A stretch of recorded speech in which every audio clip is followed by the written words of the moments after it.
But the Tibetans would call it motivation, set ourselves in the right direction, state our purpose, really. We'd say state our purpose of being here together is listen to these views. I'm going to be talking, but I'll be listening, I promise also. So we can hear some advice from it. It's all advice. You don't have to take it. We're the boss, not Buddha. So even if it's 1%, you can be 1% Buddhist. I like to say that. Something useful, then you take it and try to put it into practice. What's the advice for? Well, two things. One is to help yourself become a better human being and more happy and more wise. And two, on the basis of that, be of use to others. It's the two wings of the bird, wisdom and compassion. So this is very relevant to our topic. Because in order to have compassion, as His Holiness the Dalai Lama says, compassion is not enough. In order to practice compassion, you need wisdom. So let's look at that meaning. It's not how we necessarily think, But then, of course, there's activism, that word. Political activity, isn't it? How to mix it with compassion. Okay, so we just do a little prayer that expresses our motivation to listen to this with a wish to develop qualities so we can be of help to others.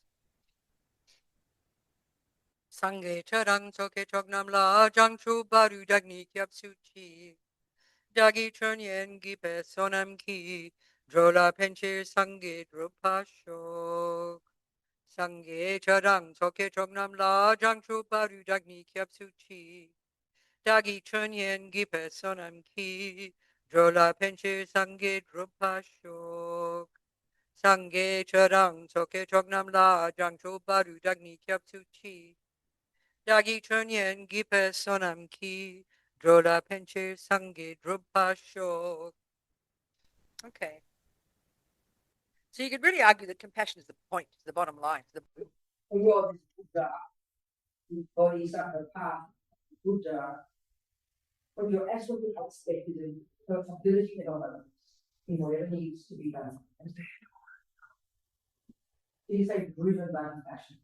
So what is compassion? I think in psychology they use empathy in one way and compassion in another. The effect with the Buddhist approach is the same, is this connectedness with others. Specifically, compassion is you see suffering and your heart goes out and you wish that you don't have it. That's the their motives, It's what we wrote that for me. So this is the key. It's the way we see it in the world. We have to look at it. From the Buddhist perspective, we have very limited compassion. Insofar as we only have compassion, you've got to be innocent victim to deserve the mind. Think of it. Whenever you see me hit somebody and they punch me back, you've got to have compassion for neither of us. We both deserve it.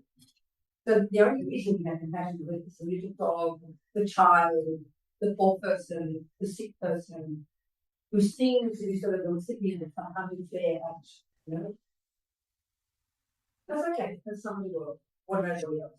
The Buddhist perspective of every single being needs compassion. So why we want to develop make things powerful, our mind, very huge. So let's look at how we get that level of compassion and who is informed, which is part quite busy. But before we go further, let's look at the business of activism. So the typical one for activism, we take a side, always side. So these days, if you don't like Trump, have compassion with people losing their jobs, and unions losing their jobs, people being thrown out of this and that and changing. So we have compassion for this particular group. And therefore, usually what happens is the development, the degree of our compassion, people the degree of our anger, blame. Because that's the velocity of the world. A person suffers because someone doesn't unfair. Gave after he became enlightened, after he saw the way reality is as far as he's concerned, and he gave his first teaching. It's called the Four Noble Truths, four truths for the noble ones, and it's framed in terms of suffering. The first one, there is suffering. The second one, there are causes. The third is you can be free of suffering and its causes. And this is the entire point of Buddha's path. And then the fourth is the methodology. So the key one is the first one, because he says there are three levels of suffering.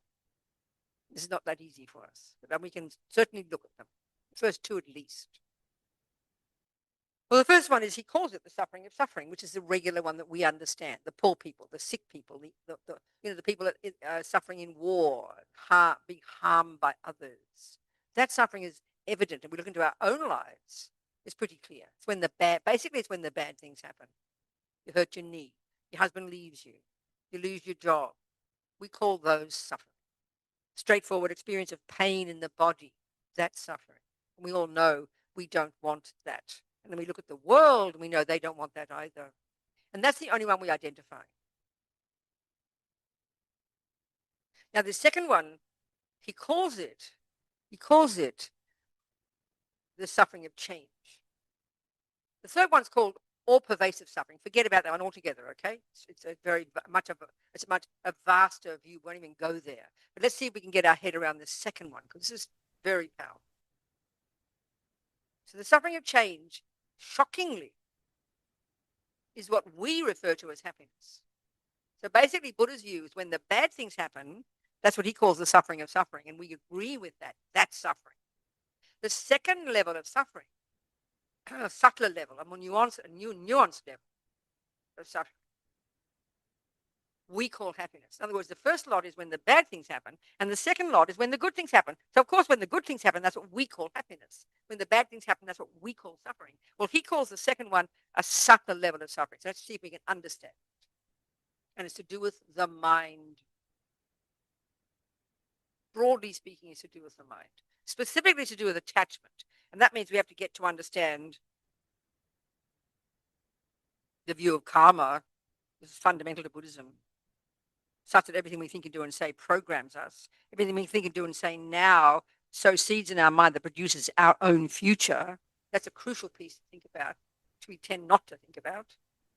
But the second kind of suffering is related to understanding the mind. And that means we have to understand that we've got positive qualities like love and compassion and kindness and generosity and forgiveness and self-confidence and all of those. We know these states of mind. And for the Buddha, broadly speaking, the prevalence of those in our mind equals feeling happy. They are the source of happiness, actually. Happy feelings. Very simple. If you're loving, if you have a lot of love in your heart, you're feeling affection, your heart feels happy. You know, if you're generous, your heart feels happy. We understand that. It's speaking very simply. So if we can understand that in our own life, simple way of talking, that the positive states of mind are the source of my own happiness, not to mention that when I act upon them, then that sows the seeds in my mind that produce my future happiness. So now let's look at the other states of mind, because this is the key to understand. And they're the unhappy ones, the neurotic ones. As far as the modern psychological views and neuroscientific views of a person are concerned, this is a normal person has some love, some compassion, some intelligence, some depression, some anger, some anxiety. That's a normal person. Well, for the Buddha, he is suggesting, and the long-term result of the work of being a Buddhist is to rid the mind utterly of the neurotic ones. Because he says they are the source of suffering now, and acting upon them sows seeds in our mind, because acting upon them means you act out of attachment, you act out of anger, you act out of jealousy, you act out of resentment. You do things to harm others. It's not love that propels you to kill somebody. It's not generosity that propels you to steal. You know, it's called anger and all those negative states of mind. It's almost too simple to hear, but it's very evident, you know. So the simplest way of saying it is, the Buddha is saying the predominance of positive qualities now, which we can cultivate, is the source of my own happiness now. My mind is more light. And therefore acting on the basis of those, being generous, being patient, not killing, not stealing, not lying. They will sow seeds in my mind. They will program me and turn me into the future, into a happy person. He's meaning that quite literally. It's the meaning of karma, you know. But he's talking, of course, countless lives as well, not just this life. And that the negative ones, the unhappy ones, the constricted ones, the ones that are the kind of the voice of ego, the voice of the limited sense of self, they cause me worry. Just the very having of depression, the very having of anxiety, the very having of anger is why I am suffering right now. And this is very hard to see. I don't think I'm suffering because of my anger. I think I'm suffering because the person did something mean to me. They did, but the Buddha is saying what's in my mind is the main player. This is very hard to see. So how does this play into activism? Nothing wrong with being a political activist. Tibetans are the best political activists, you know. They don't sit there going, oh, it's all karma, come and take our country. You know, if we think about karma, we think of it like that. No. I mean, I have a friend. Anyway, never mind. We'll discuss. So, okay, so how does compassion benefit you when you're being a political activist? Well, don't worry about Buddhist view. I remember Martin Luther King way back in the 60s, or 70s, when I was an old political activist. I remember he said, you know, it is good to be angry, meaning it's good to find fault. Okay, that's what we have to distinguish. This is a massive point, but I'll say it briefly here. But we have to distinguish between is the bare bones assessment of a problem. If you say there is war in Ukraine, that's a fact. That's not anger. But then what happens is immediately, depending on your position, on whom you support, anger is following. So we assume finding fault equals anger. No. Finding fault, if it's there, that's fact. There is a war. But as Martin Luther King said, it's good to see there is injustice, there is racism, there is this, there is that. That's fact. But then you say, what can I do to help?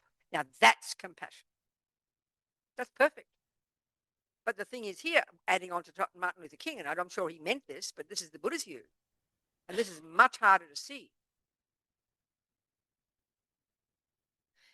If we take the view of karma, that everything every single being thinks and does and says programs that person into the person they become. And if we take the view that acting upon virtuous thoughts and virtuous thoughts and acting positively produces a happy person, and being angry and killing and stealing and lying and harming produces a suffering person, then that is the very basis for having compassion for the person who harms. We don't like to hear this one bit because we love to have anger. We love to blame. We don't know how else to find the reason why bad things are happening, because we have to point a finger to somebody and we have to hate them, equal to the compassion. You know? But the Buddha's view is everybody is either suffering at the hands of others or is causing suffering to others, and both are suffering. And I think that's manageable and understandable if we look right back at ourselves. So you look into your own life. You might not go around raping and killing too many people, but have a look at anything you've ever done that has harmed another. Just bad-mouthing your mother, shouting at your wife, you know, not paying your taxes, whatever, something simple. We all do this. Have a look. What motivated that? What was in the mind at the time? It was not compassion. It was not love. It was not kindness. It was not a wish to be ethical. It was the opposite. So if everything we think and do and say that's labeled negative harms me, then that's what motivates you to start practicing. In the Buddhist path, very first level of practice is you don't want future suffering, so therefore you stop causing it. Because Buddha's deal is that what I think and I do and I say is the main cause for who I become. That's the meaning of karma. That's the basic, fundamental starting point, entry level Buddhist practice. And that demands, and we don't hear this much in the West. We don't like to hear this. So when we hear about not killing, oh, I shouldn't kill. We think, and you say, why not? Oh, well, because it's compassion. Others suffer. People don't want to suffer. It's true. But what we never factor in is that my killing someone first harms me. Right there. Forget about the future. Right there.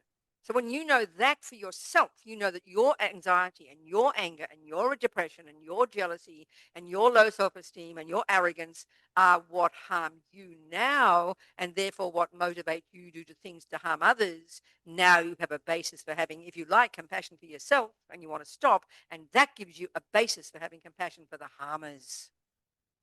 We don't like to do that. We'd rather have anger. But it's not too complicated, I don't think. Forget about long-term karma. But the only way to have compassion for the harmer, even just from the point of view of their harming themselves now, their suffering at this minute, is to know your own mind. So we easily skip over that. I think it's a huge point, this one. So, okay, so how can having compassion for the Chinese communists destroying the Tibetan country, how can that work? Sounds ridiculous, isn't it? that Tibetans have a view of the Tibetans, of the typical Tibetans, they have a view of karma. It's inbuilt, it's ingrained in their being, it's in their culture for 1,000 years plus. It's shocking to our ears, the way they talk. Typical. I'm not saying all Tibetans are a saint. I'm not saying that. That's typical. It's a culture that's had Buddhism embedded in it since about the 7th century. And then that view of karma has been embedded in Asia before that, in India for several thousand years. It was the world view that prevailed, It was in the bones of their being, just embedded in them. It was an assumption they took as a given, like we take materialism as a given. We take neuroscience as a given. We take it as a given that our mother makes us, our father makes us, our creator makes us. It's something we don't question, Well, the Buddhist view is quite different. So I remember, my friends, 2 stories. I always tell these 2 stories. One friend of mine, Jigdrol, years ago, he went in 87 when there was the first kind of mini uprising in Lhasa.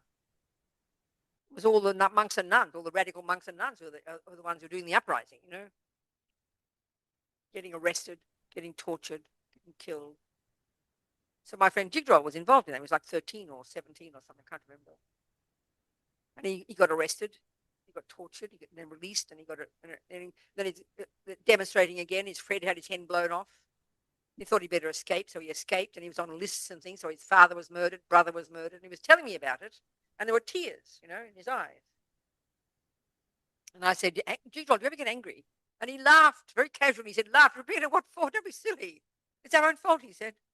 That's too heavy for our ears, isn't it? We can't hear that. It sounds heavy for our ears. It just means he has a view of karma embedded in his mind. It's just a view of the world that is assumed. So, of course, those of us in the West who want to take on the view of karma, Buddhism, I mean, I love the view. I think it's great. I think it's the best view I've heard. It's one I'm working with. And like anything, you just get used to it. But the key thing is the way it informs your life. It's not just some theory in your head. It has to inform the way you live. So when you have that view, yes, you see the injustice in Tibet. There's no question that it's called injustice. It's a fact. People are being harmed. Then what we tend to do is, oh, well, if it's all their karma, then they deserve it. So what do you mean have compassion? That's terribly fatalistic. That's really nihilistic. That's awful. So when you understand this view of karma, and you are deciding you want to defend the Tibetans or defend the poor people or whatever group it is you want to defend against the people who are doing the harm, nothing wrong. But what we've got to understand is it doesn't need to be anger that compels you to do it. It's compassion. It's the way Martin Luther King said it. Was so simple. What can I do to help? That's it. Instead of ranting and raving and shouting and yelling. What good does that do? And I remember the Dalai Lama, years ago, he was interviewed by some journalist who said anger seems to be very productive. It makes you act. And Dalai Lama said, I know what you mean. But he said, when anger is the main motivation, it doesn't last. When it's compassion, you don't give up. And look at Martin Luther King. He's incredible. He just never gave up. He was as steady as a rock. He didn't seem to show anger, but he never gave up. But if you rant and rave, you give up afterwards. It's exhausting. And you get fed up and don't care, Anger's not sustainable. So it's not easy not to have anger. So that's where the key understanding have to distinguish between simply finding fault, saying it's a fact there is injustice. It's a fact. What can I do to help? So coming more from compassion than attachment and anger causes you to do what you can without fantasy expectations of everything becoming perfect. And then you can, therefore you are able to have compassion for the harmers because you see they are harming themselves. I always think about pedophiles. The only person who has compassion for a pedophile is their mum. Because she sees that her beloved boy is harming himself. That's compassion. Instead of anger. They say the bodhisattvas have the greatest compassion for us in general because we don't have this view of karma. We don't realize that we are the main creators of our own suffering and our own happiness, short-term and long-term. That's the fundamental core teaching in the entire view of the universe from the Buddhist perspective. You mightn't like it, and people in the West who are Buddhists don't like it. Many people never even think about karma. I don't think it's relevant, That's in all the literature. You go right back, it's all there, coming from these Indians, these genius Indians, you know.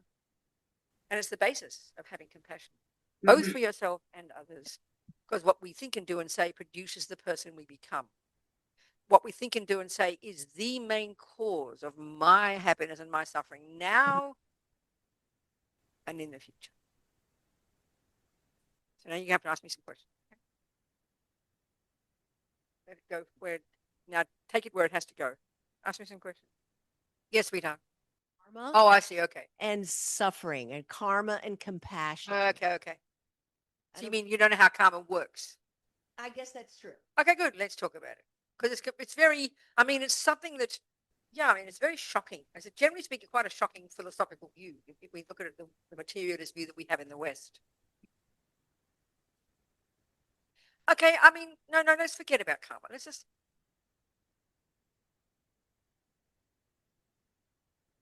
Okay, why don't you tell me, from the point of view of this topic, compassion, activism, when you hear that, what do you hear? How do you hear it? How would you say that would play out in your life?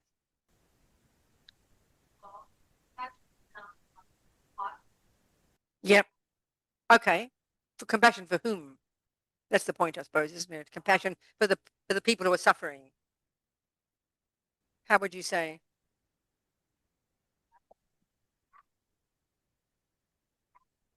Compassion. Yeah. There you go. That's okay. Let's talk about that. That's perfect. That's good enough. That is perfect. Okay. This other one of karma is a long-term, bigger picture one, and we don't have to go there. We don't have to go there at all.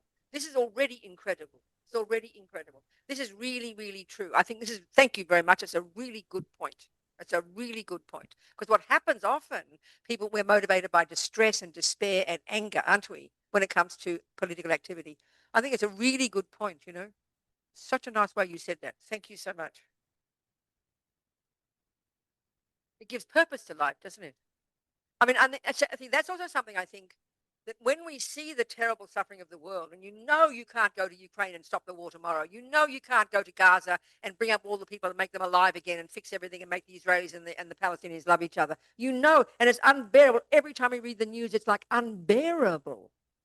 So it's easy to either completely put our head in the sand because it's so pain and despair and shout and yell. And both of those are utterly useless. And this is the point now. Your point is so good. Thank you.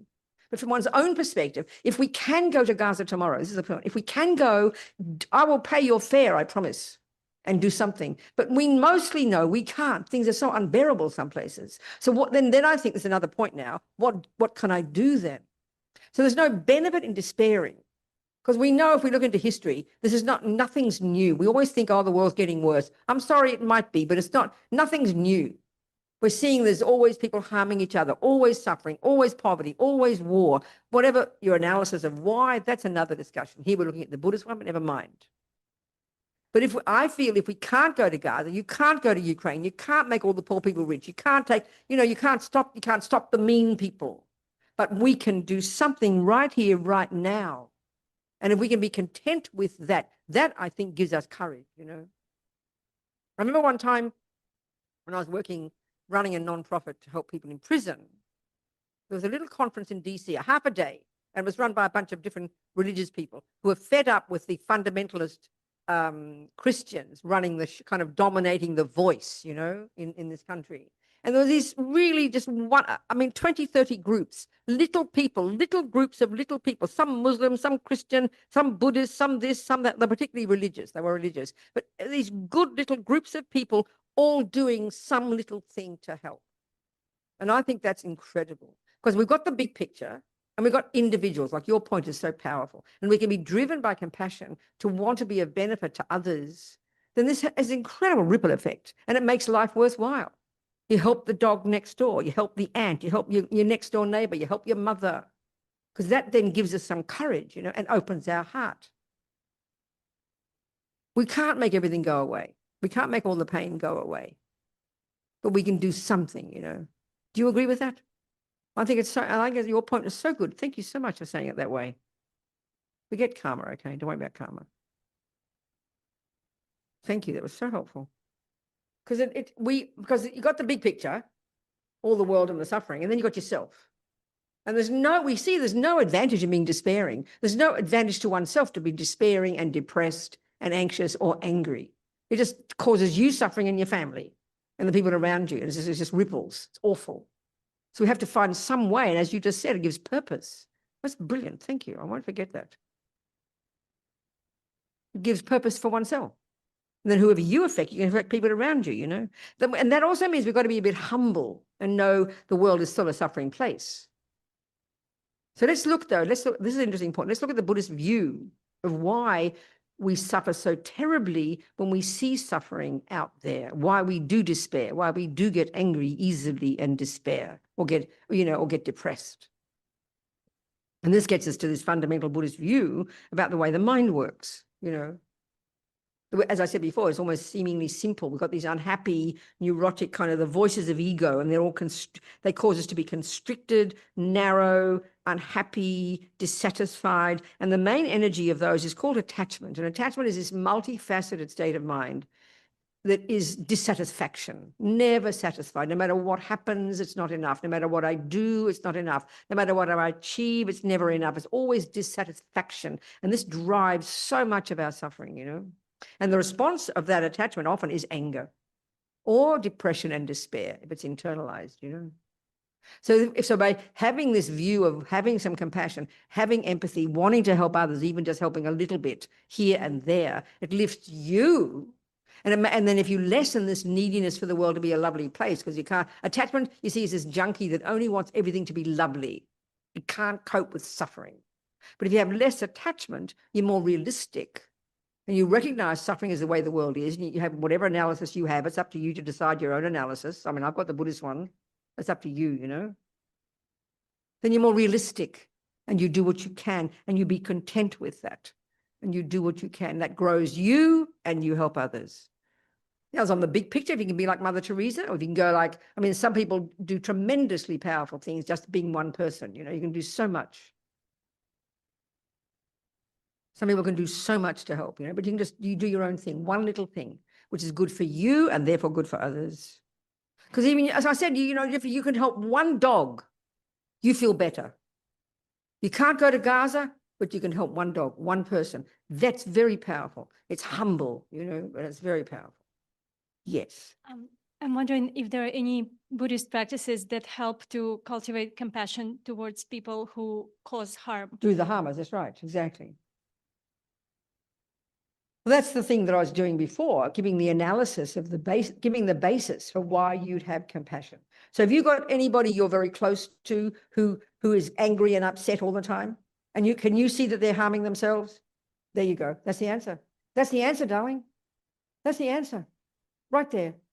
But you've got to have the willingness to see that, especially if they're harming you. Do you understand my point? And then you look at yourself and you see anything you've ever done to harm others, you maybe didn't do that much, but we've all done something. It's not coming from a good place. It's coming when you're upset or angry or jealous or resentful. Do you see my point? So when we know that in ourselves, having compassion for ourselves, this is a starting point, is seeing the pain that causes me and I'm sick of that pain, so I want to change. Then you have a space to be able to have compassion for your sister and therefore even the ex-husband who's cheated on you. You understand? But that's where another big trouble here, though, is when we say the word compassion, we can also be a bit sentimental. Oh, the poor thing can't help it. So while the python is eating you alive, oh, the poor python, it can't help it. Excuse me, get out of its way. So if you might have this wacko ex-husband who really is suffering, but because of their own demented, crazy mind, they're harming you very badly, you cannot afford to be sentimental. You can have compassion, but it's wise compassion. You see my point? That's really huge. That's where our compassion can be a bit sentimental and weak. It's soft. It's not really valid. Compassion is very powerful because you're seeing that everybody's harming themselves and you have the wisdom to know how to help your husband. And maybe it leaves him, and maybe leaving him and not going anywhere near him again is the best solution. And just still doesn't mean you can't have compassion. That's a really important point. Do you understand? That's really important. That's why if we only have compassion for the innocent victims, it's too hard to have compassion for the mean, ugly people because we can't see a reason. It's because they're harming themselves. Does it make sense, doesn't it? Yeah. You've got to practice that every day. but also be wise. Keep out of their way, no question. Do you understand me? But very sensible, very intelligent. Yeah. What else, people? Some other points? Yes, at the back. Where's the mic? Hello, thank you so much for your talk. Mm. I'll come forward. Yeah. Hello. Hi. So I'm kind of curious to come back to this topic of karma and perhaps how it may fit into this view. Okay. And forgive my ignorance, but I'm reminded of the Hindu view of karma and Which sort of view? The Hindu view. Yeah. and the yogas, which like define these different periods of time that form sort of like a cycle. So there's a creation and sustaining, and then Yeah. ultimately a destruction, and Okay. that karma kind of follows this cycle. And Okay. I'm wondering, especially within the view of activism, if there are any Buddhist views that may kind of bring some clarity around any sort of cycles. Yeah, okay. I hear what you're saying. It's very similar, but this is a Yeah. very big picture. It's talking in Mm. terms of eons of time. Mhm. Of course, it's very similar. I mean, the Hindus, these Indians, as the Dalai Lama says, it was these ingenious Indians more than 3,000 years ago. They were the ones who began the investigation to the nature of self. They're the ones who set up this philosophical view that is still Buddha went as far as he could go in that view and took it with him. He didn't chuck it all out. So there's very similar views about the universe and time and everything. Of course, it's very similar, very similar. But the real discussion about karma, now that you brought it up, is part of all that. But it's really more now, maybe this is getting to back to you now, speaking in a simple way about it. The view of in Buddhism. So yeah, the answer is yes. But I can't say more about it. But now I want to go into this new thing, so you can relax and give the microphone back, unless you have more to just sit there and relax. Well, I It's guess okay. I'm Go on, though. curious You want to then say how more? this may play into How does the what? how this may play into the dichotomy between What's that acceptance, word? Yeah, how does what play? the duality, I guess, between acceptance and activism. Oh, I see. Okay. What do you mean by acceptance? What do you mean by acceptance? I mean, I didn't say those words, so what do you mean? Yes. How can I discern between a passive acceptance and an active acceptance? Does that Okay, no, I hear. Okay, passive acceptance is, I would say, oh, well, it's just the way the world is, nothing to do. That's what I'd say is complete passive and useless and nihilistic. But acceptance in a simple sense is there is a war in Ukraine.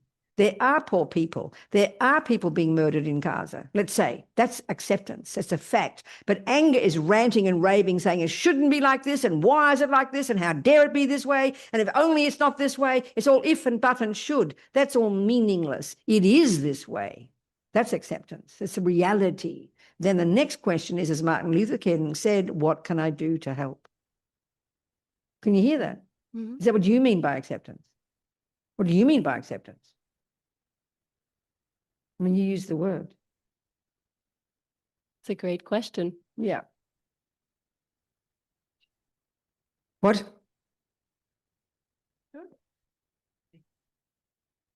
Yes. Good, go on. For an activist, acceptance is very scary. It means For an that activist, what? acceptance is very scary. Okay, it's almost like saying, oh, it's okay. They're killing children. They're killing babies. Animals are Okay, so ripped that away from the acceptance is very scary for me. No, but as that's the one. I think that's the one that's called an that's called the activist. that's a really now keep the microphone. It's a really good point you're saying. Keep the microphone. Keep the I mic. got Let's it. discuss. Let's Okay, discuss with you. okay. So that to me, that's what I think is conveyed by the word acceptance in our culture. But my feeling is that's the passive acceptance. Well, because you just said, oh, well, they're killing babies. No, what I'm saying is keep something really simple. You broke your cup, okay? And so what happens is, oh my God, I broke a cup. You shouldn't have broken a cup. That was grandma's best cup. So acceptance is the fact that the cup is broken. Not, oh, well, nothing to do, who cares? But it's a fact, unadorned by attachment, anger, fear. It's a bare fact. Then comes action after that. So that's a good acceptance is not meaning passive, is not meaning no action. But I it think that's the almost point I'm sounds trying like- to make. Well, but accepting it is validating it. No, no, it's not. That's my, no, that's my point. Just That's the can't analysis I'm, Accept no, injustice. but that's not the Cannot analysis. accept injustice. I understand, darling. That's not the Okay. analysis. Keep the microphone. That's not the analysis I'm giving it here. That's your definition of acceptance. And I'm telling you that's not my definition, but that's up to you to decide whatever other word you'd like. So what word would you say instead? When you see the war in Palestine, let's say, what's your response? What's the word you understand. use? I That's the next step. understand No, that that's the next it's step. happening. That's the next step. But That's- I will that's- not validate it. I will not condone it. Are you hearing me say that? I'm trying to discuss what I'm saying. I'm not- sorry. No, don't No, be sorry. no, I'm no. trying to have a conversation. So why would saying there is a war in Palestine, why would that suggest passivity? Just saying those words, it's a fact, isn't it? Would you agree it's a fact? Yes, that's a fact. That's a fact. So that's what I'm saying by acceptance. It's a fact. Okay. Then the next step, as Martin Luther King said, is what can I do to help? So what I mean by acceptance is a bare bones, this is reality. Oh my God, what can I do? Rather than how dare, it shouldn't be, oh my God, meaning instead of responding with anger, you respond with intelligence and compassion. That's what I'm saying, the way I'm putting it. You understand me? Is that, Oh, how, yes. is that how you see I it? think I just don't like the word. No, then acceptance don't use for it. our Then culture. don't use It's it. It's too passive. Don't use it maybe, then. For No problem. activism, my opinion. I'm going to give back the mic though. All right, sweetheart. Thank you very much. Somebody else have something to say or ask? I was going to go into some detail, wasn't I? But never mind. Yes, sweetheart. Yes, go on. One, I was talking about you help me, even once I've reached that step, and I say, okay, what can I do to help? It's a very simple. Yeah, so how is the... Okay, no, it doesn't. So then...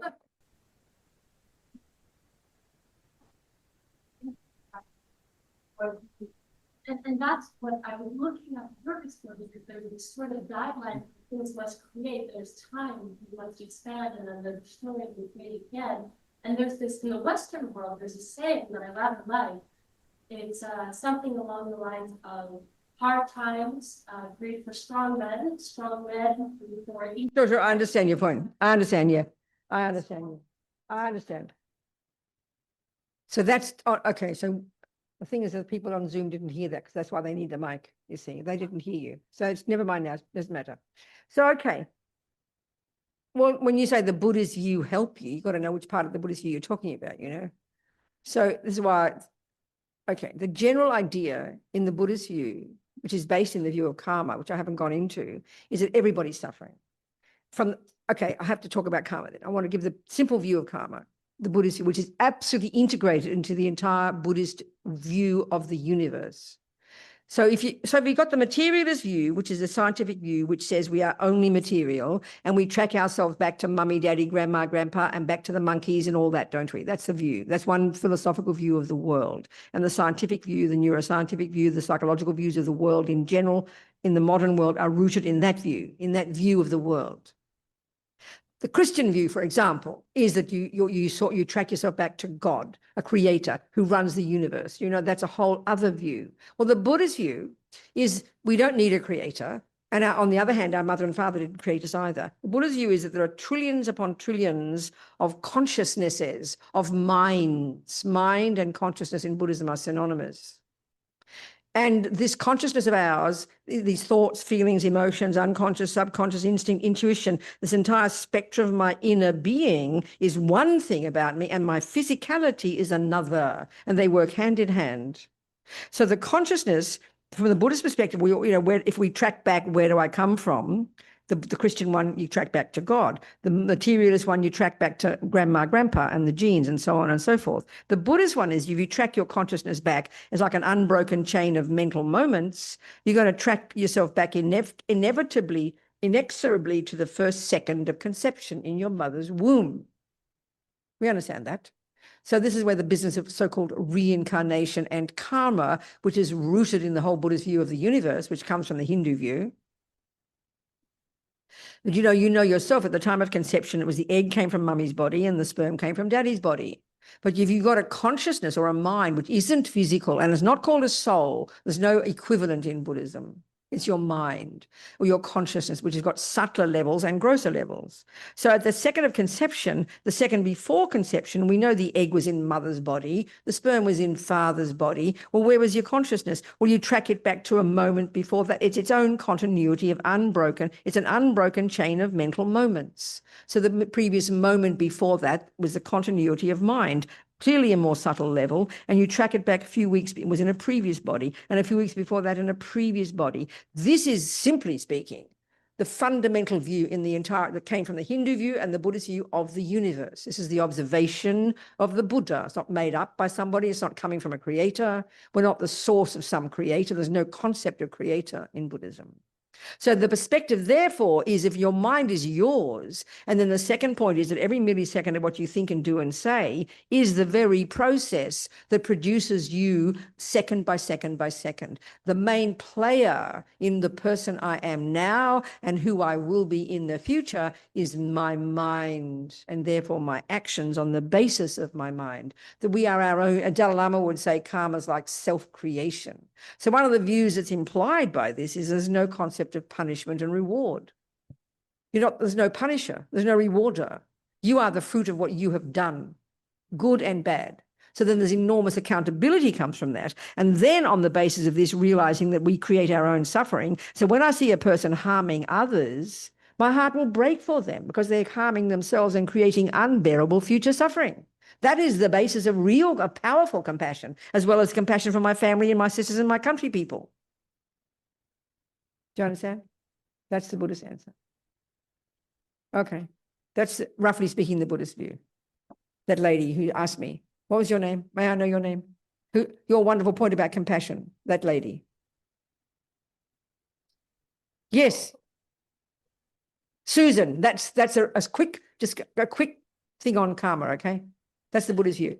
You understand? So from that perspective, talking to you now, from that perspective, for all of you, then knowing that every being, the rat, the dog, the human, the pedophile, the kind person, the mean person, Mr. Trump, whoever you think is, on the one hand, is the fruit mainly of their own past. Therefore, if they're acting negatively, it's the habit of having done that. So then you can only have compassion for them because the more they do that, the more they're harming themselves and producing a horrible person. Speaking very simply.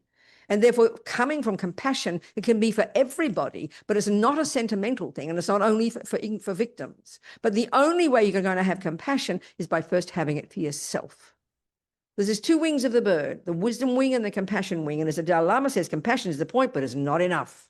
You've got to have wisdom. And the wisdom wing is the nuts and bolts of abiding by the laws of karma yourself, knowing your own mind intimately, knowing that you're sick of suffering, wanting to change because of that and turn yourself into a marvelous, happy person, wanting to be happy, nothing wrong with that, and knowing that you can do it. And then on the basis of this, you lessen the neuroses and you break down the barriers between self and other, created by attachment and anger and all the neuroses. And then you could only end up having compassion for others because we're all in the same boat, you know. That's, generally speaking, the Buddhist approach to compassion and activism. All right? But one step at a time. So, Rabina, I want Yes. to ask you about suffering, because Yep. you were talking about Yep. obvious suffering we Yep. can all understand, and that Yep. is people are poor, they're sick, they're in a war, they're being tortured. Yes. Okay, there's that. Yes. And then there's the happy person That's right. who's, seems that life is good. That's right. Some people have a life like that. Exactly. And are you saying that's a form of suffering as Okay. well? Okay. Now this is where we get to the more nuanced level. Thank you. Thank you Okay. so much. Okay.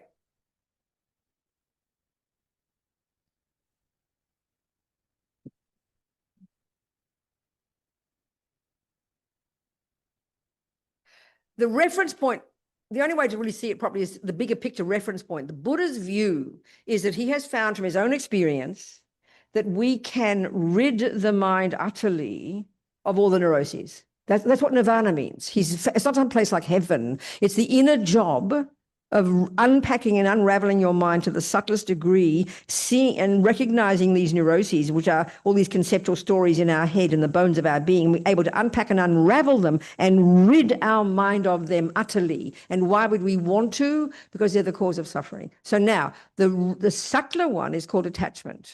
Attachment is this kind of constant emotional hunger to get nice things.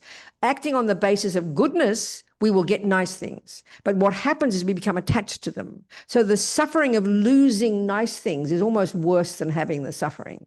Do you hear what I'm saying? So that's really, it's like the shadow of happiness. It's not meant to be depressing. It's marvelous to have things go well, but everything's it's sort of like the certain amount of petrol in the tank.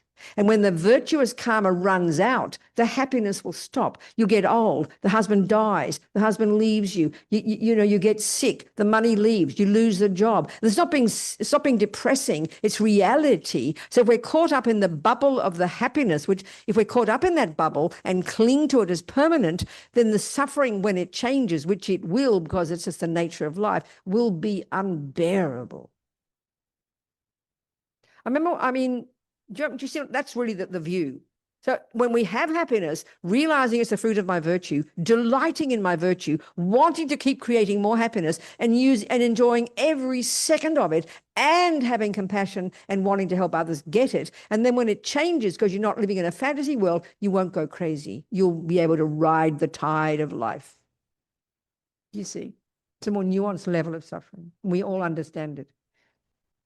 In other words, when things are going blissfully well, but all suddenly changes, which is so often what happens, that suffering is almost worse. The pain of losing the beautiful things is almost worse than just having the bad. Because you're living in this bubble, you're living in a fantasy and clinging to it inevitably, Do you understand me? So to really be aware of that doesn't mean you chuck out the happiness. Oh, well, it'll all change anyway. No, knowing that impermanence is the nature of reality, then you are more realistic and you will enjoy it all the more, not clinging to it. And that's quite hard to see, the clinging. It's quite hard to see it. Do you understand? Yes, I think we understand it. I think we do. Thank you so much. What else? Ask me some questions. I think you already answered it. I think listening to you has made me realize that the more negative we feel about injustices in the world, it just feeds my own aversion, my own anger. And then I'm creating, what am I doing? I'm creating negative karma for myself because now my mind. And they're not very effective in the end. Yeah, that's right. I agree. But it's hard not to be angry, isn't it? Say that again. Hard not to be angry. That's right. Yes, but it's so much suffering. And you see such awful things people are doing to each other. It's very hard not to get upset. So it takes a lot of courage to not think it's just being passive. Your point down back there, So Beth's point, it seems to me, she didn't say the word anger, but my feeling is it's easy. If we feel, I don't want to be angry, then it does feel that you're becoming passive. So I think we almost can't distinguish between seeing the suffering and seeing how terrible it is. We assume anger is a natural response. So then we think, oh, well, there's no point in being angry. So then we think, oh, well, I'm just being passive. But it's not like that. It is definitely more nuanced than that. Are we communicating here, people? Just in general, are we communicating? So it's hard to distinguish anger from simply finding fault. It's a fact that there is injustice. It's a fact that there is suffering. It's a fact that there's bad people doing things. It's a fact. So how to say that and see it nakedly without getting angry, but also being active and thinking, what can I do to help? That's the key, and that's the compassion. Do you understand, Beth? Does it make sense to you? Yes. Good, darling. Wonderful. And really, this demands a lot of inner clarity. It doesn't come naturally. We've got to be very aware of our mind and make conscious decisions. That's why I thought Martin Luther King was just amazing. The way he said it was so simple. He said, the way he put it is, it's good to be angry. He means it's good to find fault, to recognize the fact that, he said, there is injustice, there is racism, but then you say, what can I do to it? It was so simple how he put it. And then the way the Dalai Lama put it. If it's mainly anger, which seems energetic, that's motivating your action, he said it won't last. That we have to see. But if it's compassion, you won't give up. And then I'd say, this is the point, you're benefiting both others and yourself. That's the key. That's Susan's point. Yes. So, Microphone, please, here. This really demands thinking, you know, it's not that easy. These words are kind of one thing, but really looking inside, you know? Yes. So so far we've kind of been addressing this in the context of Gaza. Yeah, right, sure. Physical activity, Yeah. yes, yes.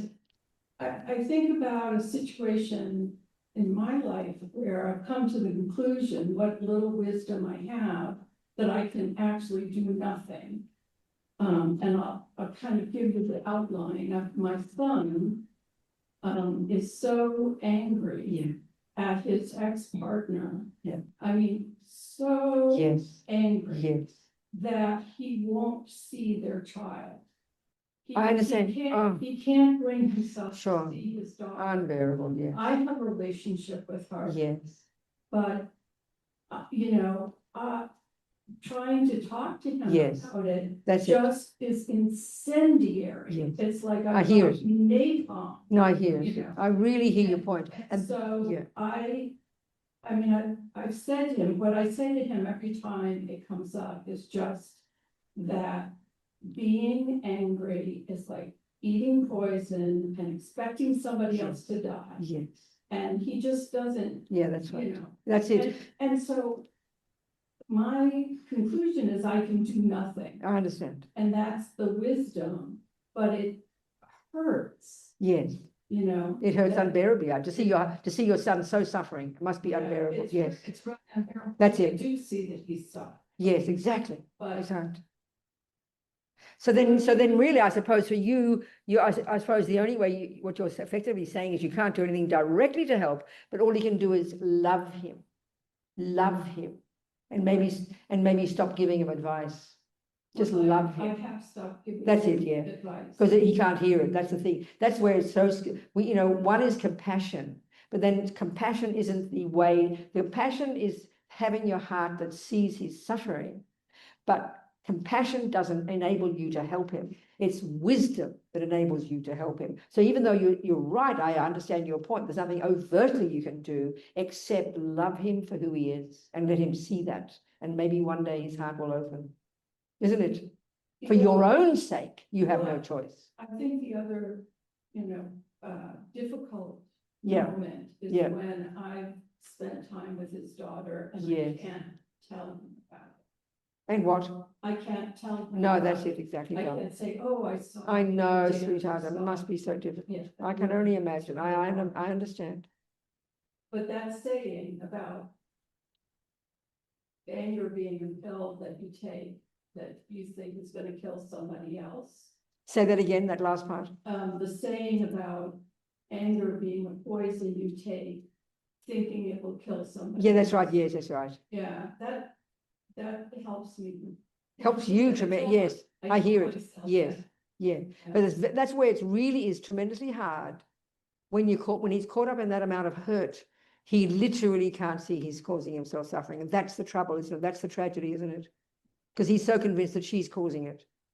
But he doesn't see he's got the choice. This is, I think, is our greatest pain on the planet, that we don't realize. And that's why for me, I mention often, working with people in prison who don't have the luxury of making any choices, but the only choice they have is to change their mind. And that's a pretty intense one to say. I think that's I have to say, I think that's when we're really making advanced progress in and we realize that what we think and we feel impacts upon ourselves. Forget about what it does to others. And when you're in prison, you don't have the luxury of making any, you either go mad or you change your own mind. You know?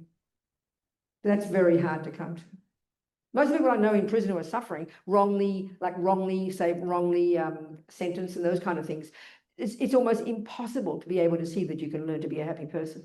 That's why I always use the example of one woman. She's a friend of mine. She died recently. Sunny, who'd been in prison for 17 years on death row, in a cell on her own, isolated, totally innocent. Her husband was executed. His head burst into flames. She lost her family, lost her children, lost her family, and innocent, right? 17 years. And she said she was at some point, she said, I realized I couldn't change anything, but they couldn't take my mind from me.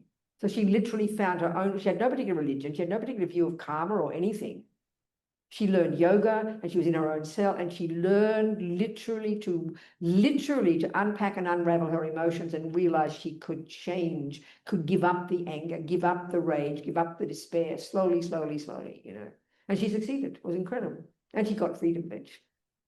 I think so that's really advanced practice. Well, we can't see that our own neuroses harm us. Do you see my point? It's incredible, isn't it? That's the worst pain, I think. When we can see this, we're pretty advanced, I'd say. That what we think and feel first has impact upon us, you know. And then we have that, then we can have compassion for others. So you can really see, you can have compassion for your son. The harm he's doing to himself is unbearable. Very amazing. Thank you for telling us. Like I said, this demands a lot of inner work, a lot of inner awareness, really hard work, you know. As Lama puts it, learning to be our own therapists, I tell you. It's not that easy. Hi, I'm wondering if you would think about emptiness for us, you know, and how it might intertwine with karma. Well, I understand you.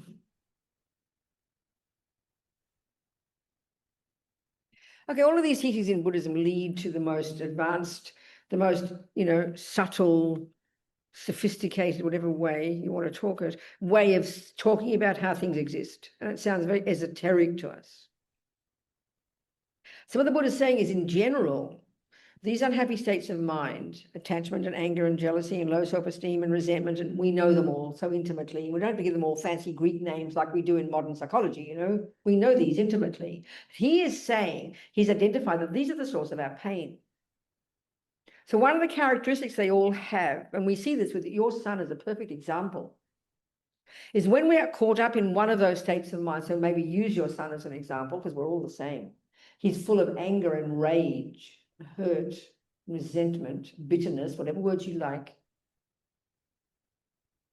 What we see is that he's painting a picture with that energy. He's painting a very specific picture of his ex-wife. May I say that? That's what you're saying, isn't it? And it's a totally evil picture. You understand my point? He sees her every inch from the top, from the tip of her hair to her toenails as an evil person. The whole of her being is painted with the one brush of anger. We can see we do that, can't we? Now, this is the meaning of dependent arising. When you know yourself, when someone feels that about you, you can't, you know you're not what they think. You know that they're exaggerating your badness. So what he is doing now, his anger is painting the whole of her based on one action she did. The whole of her, he sees that picture.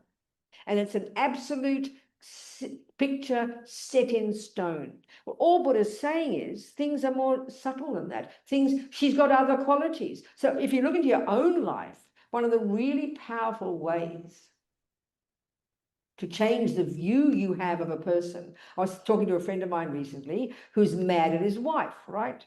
Upset. And it's very quiet. He doesn't get angry. He's quiet, but it's all internalized.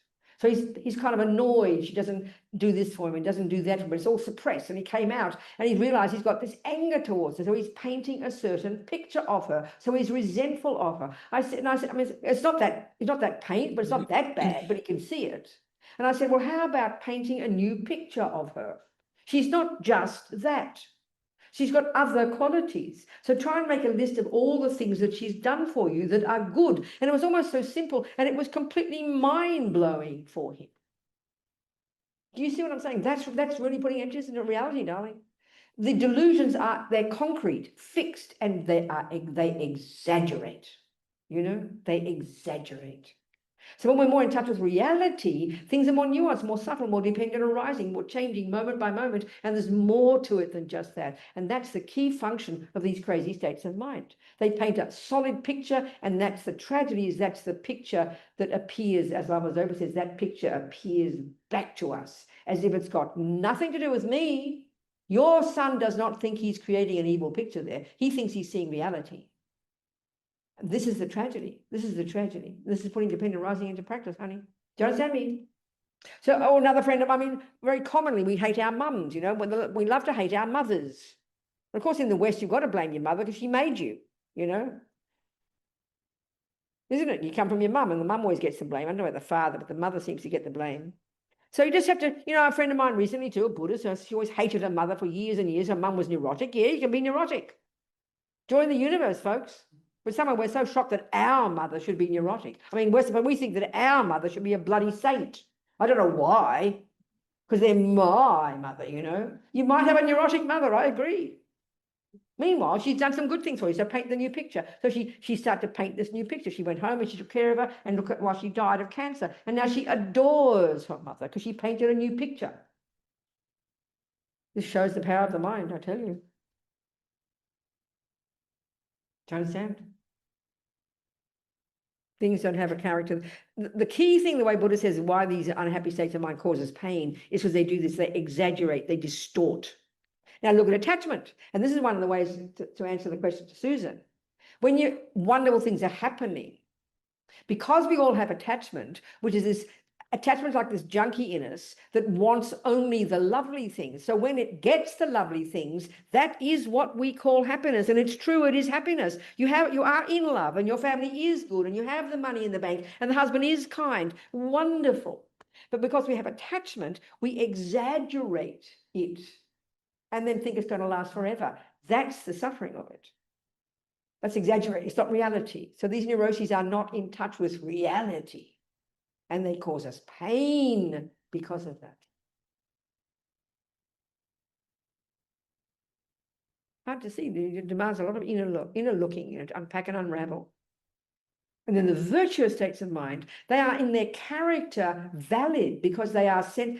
And when the virtuous states of mind are there, love, compassion, empathy, there's a sense of connectedness with others. When anger and jealousy and pride and resentment are there, there's no sense of connectedness. You're isolated in this lonely little place. Poor me. It's unbearable pain. We can see it, you know. So the virtues have such power. They're our saving grace. To practicing, we're not set in stone, you know. That's why we have self-hate. The level of our self-hate in our culture is unbearable. We paint this terrible picture of ourselves. 27 people can say you're a nice person. You're hungry like a vampire to hear it, but you don't believe a word. One person dares to say one negative word and you eat it up as if it's the absolute truth. Because why? Because you believe it yourself. This is the irony of ego. My mother used to say to me as a child, Bobsy, darling, and call me Bobsy, you're your own worst enemy. And it's sort of true. You can see how we torture ourselves, you know.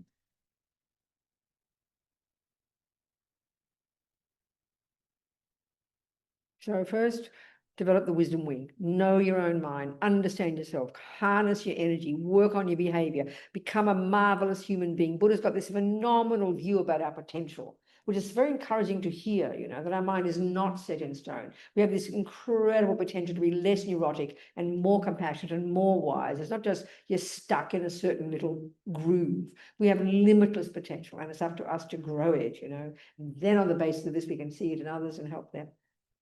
And never give up. That's the plan, people.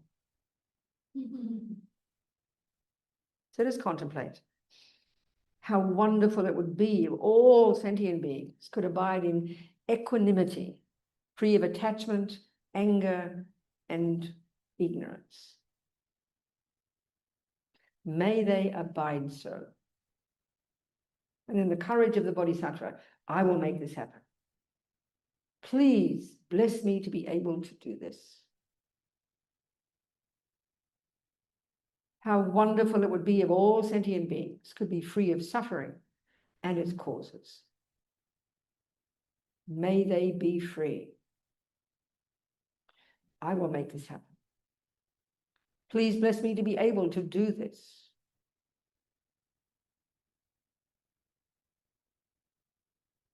How wonderful it would be if all sentient beings could have happiness and its causes, especially the happiness of enlightenment. May they have them. I will make this happen. Please bless me to be able to do this. How wonderful it will be if all sentient beings were never parted from higher rebirths and liberations, excellent bliss. May they never be parted. I will make this happen. Please bless me to be able to do this.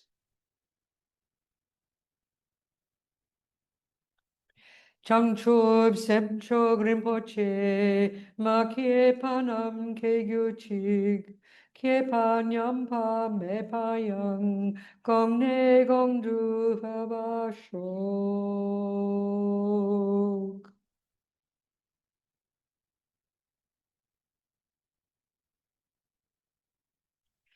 Okay, people. Never give up. Never give up. Never give up. Okay. Key to success. Never give up. Thank you, sweethearts. Thank you, people. Much love. Thank you, people, for your lovely questions. Susan, Beth, all you people. Thank you, thank you, thank you. Thank you, thank you. Okay. Bye.